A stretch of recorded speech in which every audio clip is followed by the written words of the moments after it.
the beat. Come ride, slide with your boy.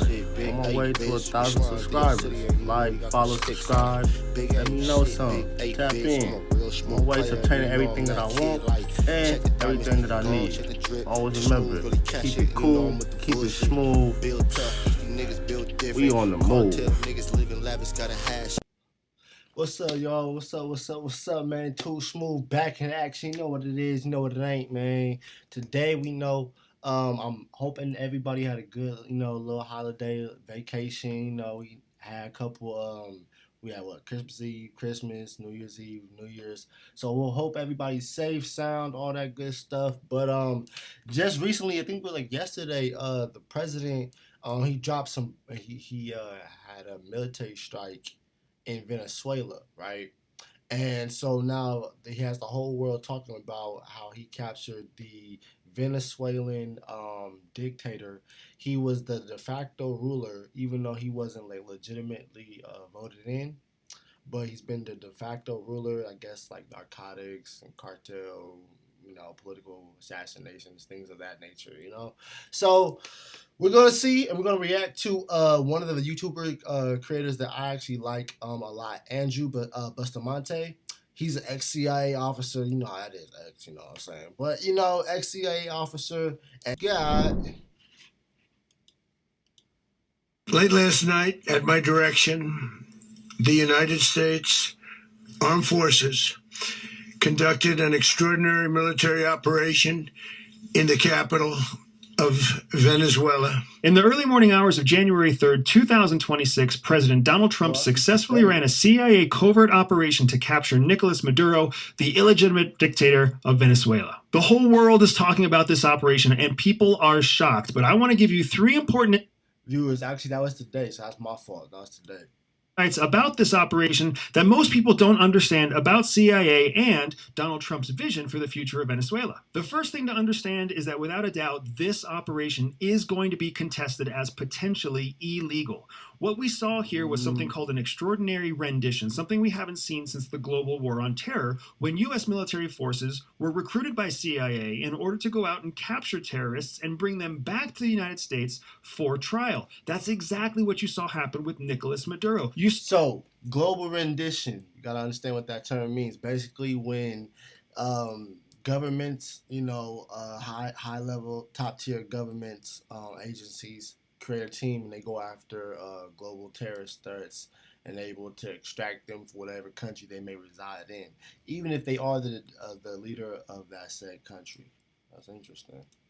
CIA used military forces to go into a sovereign country to capture not just any terrorist, but their actual sitting president. Even though Nicolas Maduro was not seen as the legal president of Venezuela by the United States or many other countries in the world, he was the de facto leader in that country because of the fact that he had been a sitting president for so long, and he was hand-selected for the role by the previous dictator Hugo Chavez. In the eyes of the Venezuelan people, they only had one leader. Even if they didn't like him, even if they disagreed with them, even if they didn't vote for him, the entire country was built off of an administration, a series of federal and government systems that were dependent on Maduro. So in Maduro's absence, we can expect to see chaos across Venezuela. We can expect to see institutions fail. We can expect to see conflict in the streets. Police are going to be without leadership. The continuation of government is going to be confused and disoriented. And that's assuming the United States does not carry out any more additional strikes inside the country. All of that chaos, all of that confusion, any potential deaths, any continued conflict is all going to be tied back to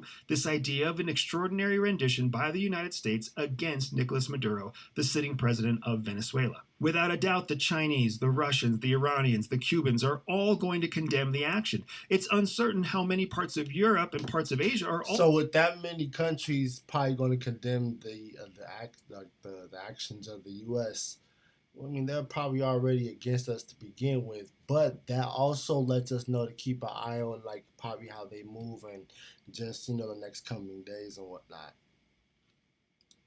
going to respond to this because it's diplomatically sensitive. Nobody's going to want to applaud the United States for illegally going into a sovereign country and taking the sitting leader. Think about what that would mean for all the other sitting leaders around the world. But at the same time, many American allies will want to celebrate the fact that Nicolas Maduro has been taken out of his seat. Even here in the United States, you can expect that there will be legal scholars and sitting congresspeople who are going to have different points of view on whether this action was justified, legal, or not. The second point to understand here is that CIA did not carry out this operation alone. This operation is what's known as a joint counterterrorism operation, and that's important because prior to the Trump administration labeling Nicolas Maduro and the Venezuelan government as a narco-terrorist and narco-terrorist state, they didn't have the ability to use counterterrorism laws in order to carry out operational actions inside Venezuela. So the Department of Justice and Department of State decision to formally assign Foreign Terrorist Organization, FTO status, to the Cartel de los Soles, which is the cartel associated with the government of Venezuela, is an important decision because it opened up all the laws and all the authorities of counterterrorism to operations inside Venezuela. So you mean to tell me this whole time they wasn't able to move on them because of a technicality in the law book, but now that technicality has somehow been bridged to where now they're able to, in a sense, be sanctioned to go after whoever they deem necessarily a threat? It's very interesting, very interesting. One of the reasons that's important is because by labeling Maduro a terrorist and labeling the government a terrorist supporting organization, it meant that we could use joint resources across the United States in order to carry out counterterrorism operations. That's why you see formal statements from the US government saying that this was a joint operation that included law enforcement, military, and intelligence assets. Without label. Okay, so definitely law enforcement. I would say definitely probably like the local police or something of that nature. Military assets, I would definitely say probably top tier anti-terrorist groups like, Delta Force, SEAL Team 6, Dev Group, things like that. And then special intelligence, I would also probably say something like the CIA counterintelligence military group. I forgot their actual acronym of their name, but I would probably say something like that.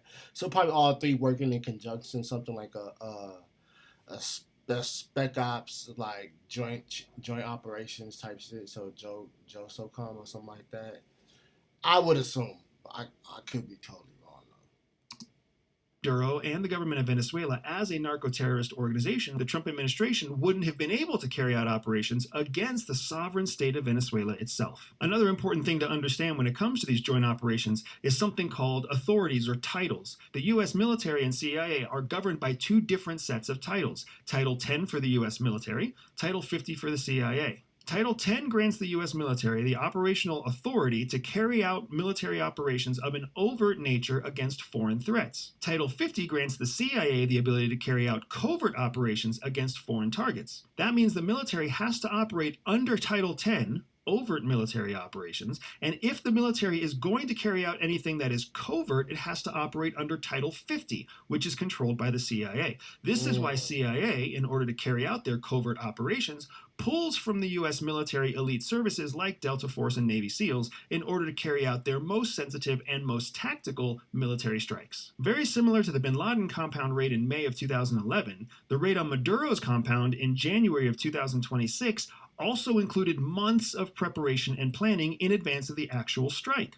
This suggests that military Tier 1 operators were seconded by CIA under the correct title authorities in order to plan, prepare, and execute this operation. So when you start to hear people saying that this was a CIA operation or a military operation or a special operations operation, the truth is that it's all of those things together. Yes. Without what I said a joint operation spec ops, mission type of thing. And I literally said that. I literally just said that. That's crazy. I'm pretty good at this, you know what I'm saying? I'm pretty good at this. The DEA was involved. Without a doubt, the FBI was involved. Without a doubt, the state of New York was involved, because all of these organizations had to come together and work together because the U.S. government has to create a case for why they were able to render from a foreign country a valid target who was indicted under. And before you say anything, I said what? Police. So that means obviously like FBI and whatnot. Come on now. Stop playing. Legitimate American law. All of these things may sound detailed and bureaucratic, but they're very important to understand because inside the United States, we continue to exercise freedom and democracy, which means we have to follow the rule of law. And there are laws that dictate exactly how we can carry out all sorts of covert operations with the correct authorities and the correct judicial oversight in order to bring a criminal like Nicolas Maduro to justice. The third and final point I want to talk about is what comes next for Venezuela. And that is the question that's on the tip of everybody's tongue, even though only half the people you talk to are actually asking that question. If you haven't paycheck from the cocaine that was being produced in Colombia and in the country of Venezuela. Maduro had been connected to the Cartel de los Soles for more than a decade. Maduro goes all the way back to the Chavez administration when Maduro was in charge of making sure that Chavez was getting his paycheck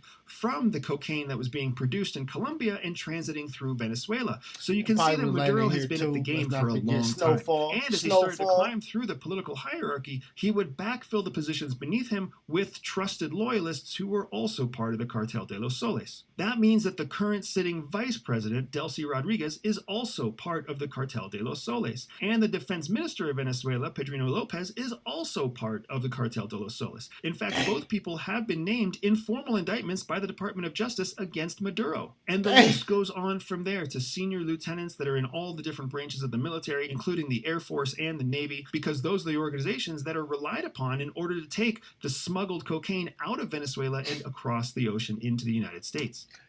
Bro, they got everybody from the president to the defense minister to the chief of staff to the other high-ranking military generals. Oh God, the head of state. Damn, everybody getting messed. Boy, everybody getting subpoenaed. Everybody getting a warrant. Everybody going to jail. Damn. Hey man. Woo! Snaps. That's crazy. Let's see. So the entire chain of command of Venezuela is in question. The top two people who would most likely be the continuation of government are also part of the cartel, which means they are also part of the target list for the United States. They know that, and they must recognize now that the capability of the United States to come in and carry out a covert lethal strike against any one of them is imminent. Many of the top leaders of the country could actually flee or be granted some sort of asylum by any of America's enemies, including Iran, China, Russia, or Cuba. In that vacuum of leadership, the question is who will step up? Who will step up considering the fact that the entire system of government in Venezuela has been built on the back of Chavez and Maduro, has been built on the back of supporting the Cartel de los Soles. The Donald Trump administration knows that without a doubt, this government is a house of cards waiting to collapse. And the Trump administration also recognizes that the best way to get the people of Venezuela to accept any kind of interim government is going to be to allow the current government to fail. So the Trump administration is very likely going to sit and watch as the economy and political foundation of Venezuela collapses. Very similar to what happened when the United States went in and took Manuel Noriega from Panama in 1989. Following that economic and political collapse of Venezuela, you'll very quickly see the United States step in to support an opposition government that's a transition government in Venezuela, built completely separate from the cartel. Once that opposition and government is in place, you'll see the U.S. release aid packages to Venezuela. You'll see the U.S. release sanctions against Venezuelan oil. You'll actually see the U.S. start to offer investment into the infrastructure of Venezuela for two important reasons. First, Venezuela sits on the largest reserve of oil in the world. Let me say that again. Venezuela controls the single largest deposit of crude oil in the world. It's approximately 15% larger than the reserve held by Saudi Arabia, and it's just off the coast of Florida. So that means the largest reserve of crude oil in the world is just across the Gulf from the United States, and the predominant type of crude oil is known as heavy crude, which is the exact type of crude oil that Texas oil refineries were built to refine. So the Venezuelan economy stands to gain from cooperating with the United States, and the United States economy stands to gain from cooperating with Venezuela. Donald Trump recognizes, more so than any previous president, the economic benefit that stands for the United States by seeing a political change in Venezuela, because that Venezuelan oil could almost overnight start being refined by Texas refineries, which would massively decrease the price of oil and the price of energy across the United States, while simultaneously making us less dependent on Middle East oil. That means we can leave all the corruption, all the violence, all the scandal of the Middle East behind, and we can focus on sourcing our primary oil from Venezuela. The parallels between the 1989 capture of Manuel Noriega from Panama and the 2026 capture of Nicolas Maduro from Venezuela are powerful, which means that we can also predict that the transformation of Venezuela will be very similar to the transformation of Panama in the early 1990s. In the ensuing months and years immediately following the fall of Noriega, Panama suffered economically and politically. Their systems failed, their currency failed, many parts of their government failed. As I've already said, I expect the same thing to happen in Venezuela, especially in the first few months and even the first year after the loss of Maduro. However, in the first 3 years following the end of Manuel Noriega,